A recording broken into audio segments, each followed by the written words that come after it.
안녕하세요. 주식하는 여자 새백이에요. 이제 2020년도 정말 얼마 남지 않았어요. 코로나 때문에 다들 많이 힘드셨을 텐데 백신이 나왔다니까 조금만 더 힘내봅시다. 곧 연말이니까 회사 경영 실적이 나오게 되겠죠? 그런데 경영 실적이 나빠서 상장 폐지되는 회사도 아마 나올 거예요.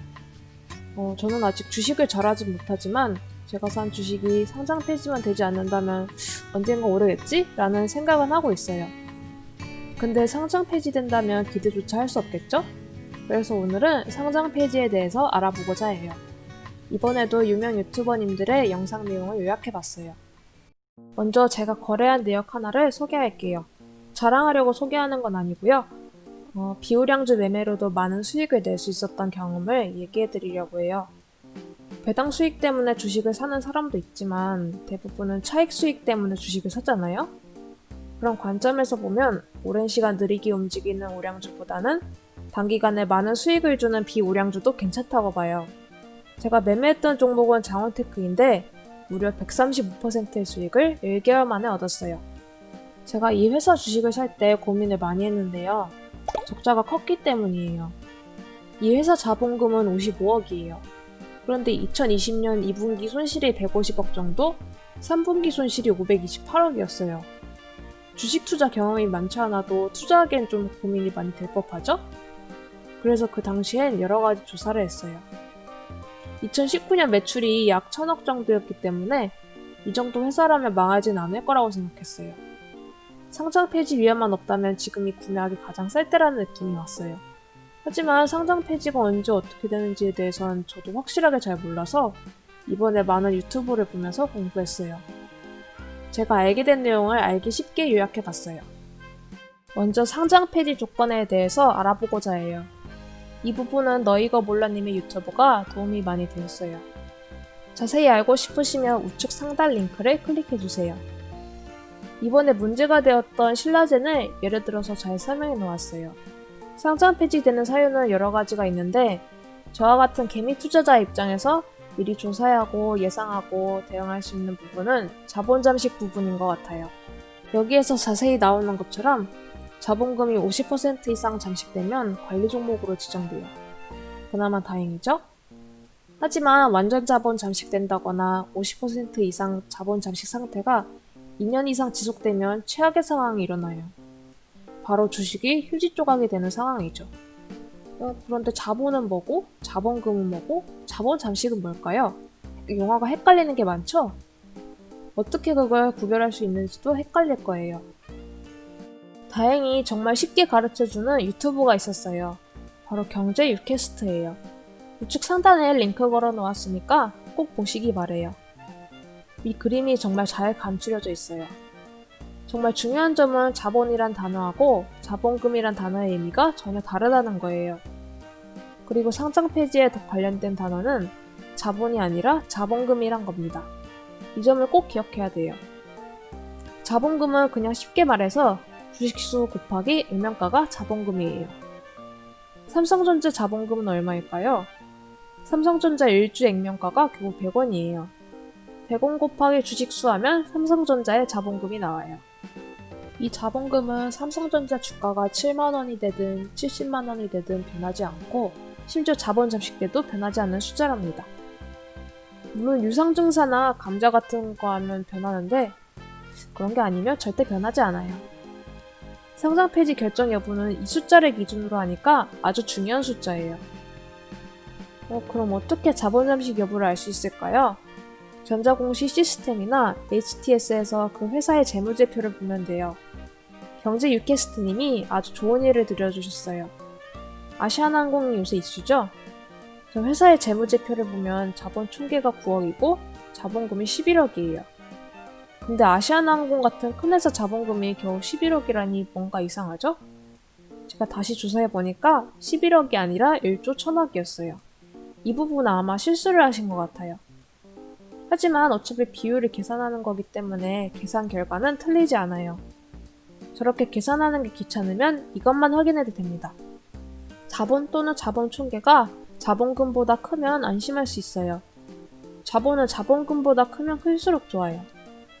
일반적인 회사들은 당연히 자본이 자본금보다 큽니다.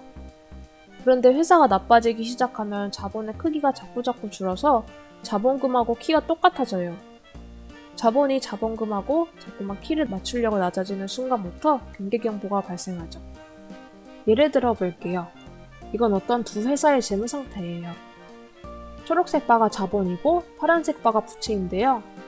왼쪽 회사의 경우 몇 년간 자본이 거의 늘지 않고 있어요. 대신에 부채가 최근에 많이 늘었어요. 오른쪽 회사의 경우엔 자본이 계속 늘고 있는 게 확실히 보이죠? 부채는 거의 일정하고 늘지 않아요. 왼쪽은 장원테크라는 회사였고 오른쪽은 삼성전자예요. 장원테크도 삼성전자처럼 될 거라고 기대합니다. 이제 자본 잠식 위험을 알 수 있는 간단한 과정을 설명할게요. 기업에 대해서 자세히 알려면 전자공시 시스템에 접속해서 재무제표를 자세히 봐야 하지만 시간이 없을 때가 있잖아요. 그럴 때 사용할 수 있는 방법이에요. 키움증권 HTS를 기준으로 할게요. 먼저 창번호 0919번을 치면 기업 분석 창이 떠요. 그럼 이 사진처럼 기업 분석을 클릭하고 재무제표를 체크하고 반드시 별도를 체크해야 해요.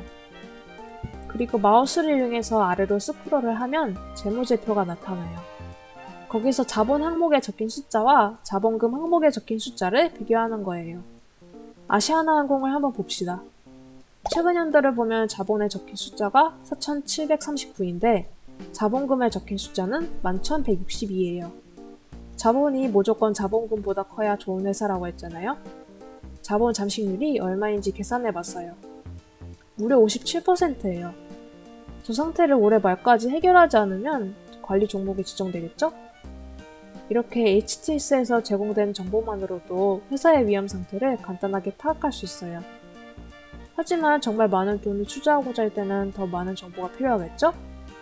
그럴 때 필요한 정보가 바로 감사 의견이에요. 김작가TV님의 채널에 유명한 사경희 회계사님이 출연하셔서 정말 유익한 정보를 많이 주셨어요. 이것도 우측 상단에 링크 걸어놨으니까 꼭 가서 보시길 바래요. 감사 의견은 적정, 부적정, 한정, 의결 거절인데 적정 말고는 다 나쁘다고 보면 돼요. 여기서 정말 중요한 건 적정 의견이에요. 우리가 생각하는 적정이란 단어가 가지는 의미와 회계사가 말하는 적정의 의미가 완전히 달라요. 보통 일반인들이 생각하는 적정의 의미는 좋은 것이라는 의미를 가지잖아요. 사진에서 사과가 아무리 썩었어 안 썩었어 라고 말해도 안 썩었으면 적정, 썩었으면 부적정이라고 생각해요.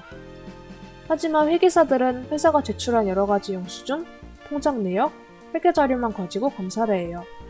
그래서 회사가 제출한 내용과 실제 결과와 비교했을 때 일치하면 적정이라고 판단해요. 그래서 적정 판단을 받았다고 해서 회사가 우량하다 혹은 부실하다라는 의미가 전혀 아니니까 조심해서 판단해야 해요. 또 한 가지 정말 꼭 기억해 두셔야 할 것이 있어요. 주식 투자자들이 가장 무서워하는 것이 바로 상장 폐지인데요. 상장 폐지 전에는 거래 정지가 됩니다. 거래 정지를 시킨 후 상장 폐지 심사를 하고 그 결과에 따라 상장 폐지를 시켜요. 그런데 우리 개미들이 모르는 사실이 하나 있어요. 증권거래소에서 어떤 종목을 거래 정지시킬 때 사건 예고가 전혀 없다는 거예요. 어느 날 갑자기 예고도 없이 거래 정지가 돼요. 거래 정지가 된 후에 왜 거래 정지가 되었는지 그제서야 공시가 떠요. 거래 정지 공시 먼저 뜨고 거래 정지가 되는 게 아니라는 사실 꼭 명심하셔야 돼요. 그래서 비우량주는 투자해서 고수익을 얻을 기회가 있지만 동시에 위험하기도 해요. 다행인 점은 우리가 투자 전에 공시나 재무제표를 한번 가볍게 살펴보아도 이런 갑작스러운 위험을 많이 피할 수 있다는 점이에요.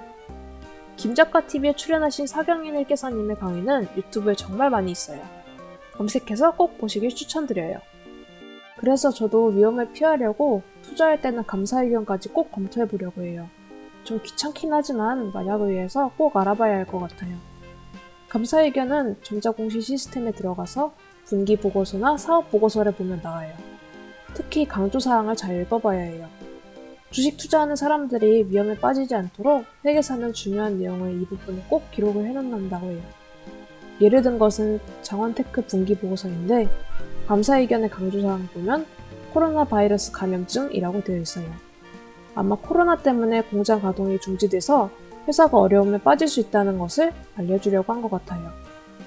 신라젠도 찾아봤어요. 감사 의견은 적정으로 나왔지만 강조사항에 주가 매매 정지라고 쓰여 있고 상장 폐지될 수도 있다고 써놓았어요. 적정이라는 말을 내 나름대로 해석해서 많은 돈을 투자했다면 지금쯤 많이 잃었을 거예요. 이제까지 상장 폐지 가능성을 어떻게 피할 수 있는지 여러 유튜버님들의 내용을 살펴봤어요. 상장 폐지의 위험성만 없다면 크게 걱정할 필요는 없는 것 같아요. 제가 최근에 매매한 종목인데 광림이라는 회사예요. 왼쪽의 차트에서 초록색 부분이 자본인데요. 자본이 줄고 있긴 하지만 상장 폐지를 염려할 정도는 아니었어요. 하지만 회사 상태가 불안해서 그런지 주가는 바닥이었고 저는 매수했어요. 그리고 한두 달 만에 큰 시세를 주었어요. 운이 좋았던 점도 있었고 여러 유튜버님들의 가르침이 많은 도움이 되었던 것 같아요. 이 자리를 빌어서 감사드려요. 그럼 다음에도 주식 투자에 도움이 되는 내용으로 찾아뵐게요. 안녕!